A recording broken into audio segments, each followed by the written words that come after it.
Certificate of registration आणि ह्याच्यामध्ये certificate of हे विमानाचं काय म्हणतात त्याला, एअरवर्दीनेस, हे दोन आहेत. आता एअरवर्दीनेस ही सर्टिफिकेट ऑफ एअरवर्दीनेस कधी आलंय 21ला आणि विमान रजिस्टर कधी झालंय 22ला.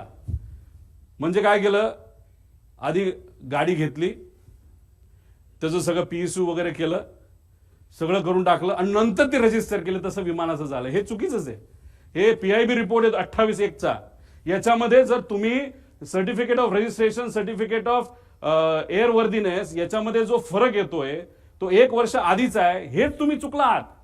आधी रजिस्ट्रेशन तुम्हाला करावं लागतं आणि मग तुम्हाला एअरवर्दीनेस घ्यावं लागतं. इथं जर रिपोर्टमध्ये तुम्ही चुकवत असाल म्हणजे कुठेतरी रिपोर्ट मॅन्युपुलेट केले जातात का, रिपोर्टमध्ये हेराफेरी होती का, असा आमचा साहजिकच प्रश्न राहणार ना.